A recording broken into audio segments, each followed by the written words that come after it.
We've been talking about what we're expecting this weekend, but for longtime Charlotteans, people who've lived in the Carolinas for years, decades even, they remember storms prior to this year. We're talking 30, 40 years ago. The first one, we're going to start with 1978. I know you remember that one. Remember it very well. I mean, back in those days, there wasn't television, I was in radio, and that was a monster of a storm that really pretty much up to that point was the kind of, this was the role model, you want to say that. Right. This was the epitome of what had happened. So it basically shut down everything. I remember having to stay at the station like 3 days because you couldn't go anywhere. I mean, and the power was out. It was, as I said, at that point, that was the epitome of what had happened. That was 1978. At that time, I mean, people were just trapped for weeks at times. Power was out everywhere.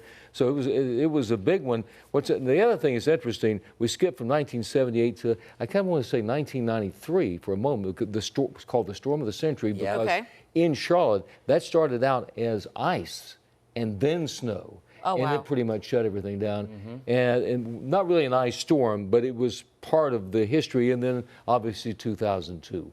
I look back to that, and that was the biggest of all time because it was really the power grid that suffered the most. It wasn't a financial, but they said that they called it it was the Fran of ice storms. Yeah. If you want to call it, or the Hugo of that.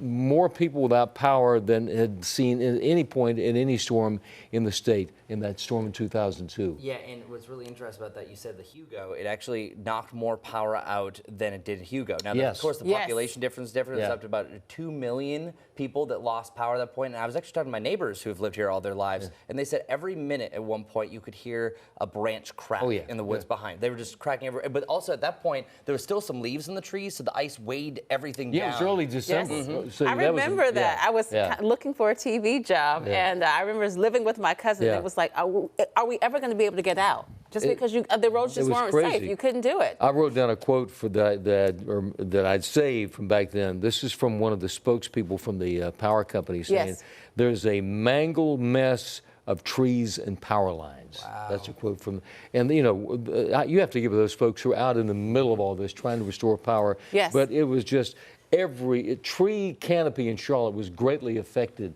by that storm. You know, thousands of trees went down. Right. And one quick note about that, I reached out to the climate office of NC State, and they refer to that as the worst ice storm in North Carolina history. Exactly. I mean, it was legendary. Most recently, though, 2016. All right, Larry, take it away. Well, 2016, I remember that very well. Once again, being here at the station, it shut down the city, shut down the area, and you can see some of the video of people trying to scrape the ice. You know, an ice storm, different from the snowstorm, it is very difficult to scrape the ice off. Yes. Snow, I would much rather have 15 inches of snow than an inch of ice. And once again, we were talking about anywhere from about a half inch to an inch of ice covering the entire area, and this is some of the video from that storm back in 2016. So what we're looking at in this one, comparable, you know, we'd have to say you compare it to those right there.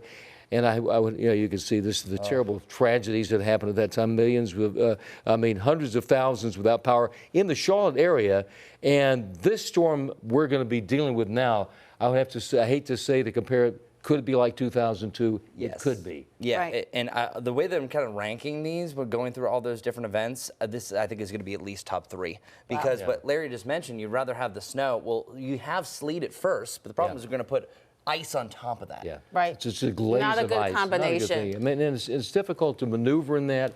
I mean, just walking in it is dangerous, much less driving. It just stops everything in its tracks. This isn't that fun Sunday. This is a winter storm that you need to take seriously.